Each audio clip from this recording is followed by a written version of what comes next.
Maya and Caden threw glances at Damon and Talia through the rearview mirror and observed how Damon held Talia gently in his arms. Since when did our alpha show kindness to victims of abuse? Maya asked Caden through their mind link. You meant to ask, since when did our alpha show kindness? Period. Caden corrected her and asked, Did you know about this? Nope, Maya responded. Damon always picked up women quickly, but bringing one home marked this a first for him. Maya pointed at the rearview mirror, indicating for Caden to look. Caden's eyes shifted just in time to see Damon adjusting his position so that Talia could sleep more comfortably while leaning on him. It seemed that Damon's taste in women changed, Caden said. I can hear you, Damon grumbled, and both Caden and Maya shrunk. If you want to discuss me, ensure the mind link stays between the two of you. Damon couldn't confirm if Maya and Caden stopped their gossip or if they just tuned him out. He knew that they meant no harm. Their comments lacked tact, but only because this involved his mate. If it concerned any other woman, he wouldn't have cared. He understood their questions about this unknown girl who suddenly appeared, but Damon felt unprepared to talk about her. In fact, even Damon knew little about her. However, he recognized her as his mate, found her scent appealing, and felt a connection when they touched. She had suffered mistreatment, and Damon needed to keep her close and safe. And that sufficed for him for now. Damon felt pleased that Talia agreed to come with him to his pack, and he didn't need to resort to forceful measures. In the Dark Howler's pack, no one would dare mistreat her, and he would ensure that she received whatever she needed and wanted. Damon couldn't forget the fear in her eyes and how pitiful she looked in that attic. Damon decided to take her with him spontaneously, and he had no plans for tomorrow or the distant future. But he knew that he would make sure Talia's life going forward became a happy one. He observed Talia and frowned at her injuries. Find us a hotel nearby, something further from the main road, Damon said through the mind link to Caden and Maya. Do you feel so eager to be with her that you can't wait? Caden asked with disapproval. They still had a long way ahead of them, and the girl looked hurt and tired. Damon grit his teeth in frustration. Why did Caden assume the worst? Okay, Damon's reputation with women didn't shine, but Talia obviously needed care and rest. He had self-control. She needs first aid, and we can have breakfast, Damon responded while suppressing his rage. He didn't want to snap and wake up Talia.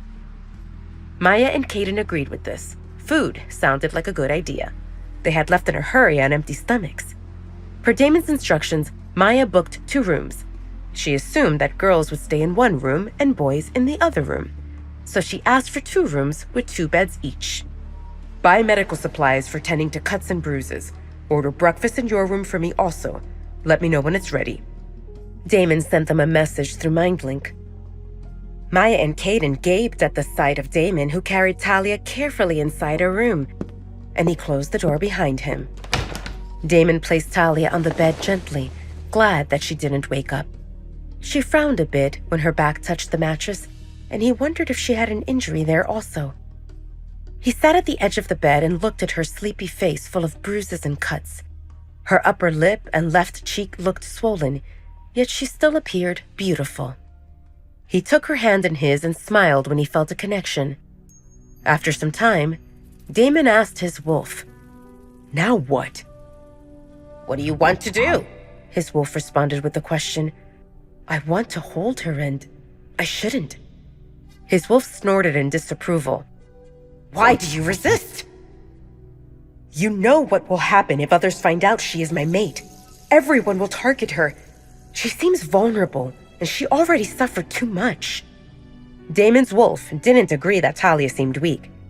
Anyone who could endure so many injuries and not dissolve into sobs must have strength. His wolf felt Damon's conflict, and he decided to help Damon understand his current situation. In that case, there's only one thing to do. Which one? Damon asked. Reject her, his wolf said. and they shared a piercing ache in the chest area as the invisible bond between Damon and Talia protested the idea. His wolf spoke again. You can't do it because you know it won't do any good. That's why you couldn't leave her behind. Damon released a slow breath. What should I do? I can't let her go, and I can't be with her either. His wolf already felt pleased that Damon didn't reject Talia in the spur of the moment. He knew better than anyone how much Damon craved control. That represented Damon's way of dealing with the harsh reality. But this situation required Damon to win by letting go and allowing the bond to guide him. I can feel your anxiousness, boy. It will turn out fine. Don't rush this. For now, keep her close and keep her safe. In time, you will know what to do. Food is here! Caden's voice through the mind link jerked Damon out of his thoughts. Damon checked the time and realized that he lost about half an hour. That never happened before. He had stared at sleeping Talia and lost track of time. He concluded that this bond affected his mind significantly. Damon? Caden called after a minute. Damon knew that he should leave, but he found it difficult to separate from Talia. What if something happened? What if she disappeared again? He got an idea.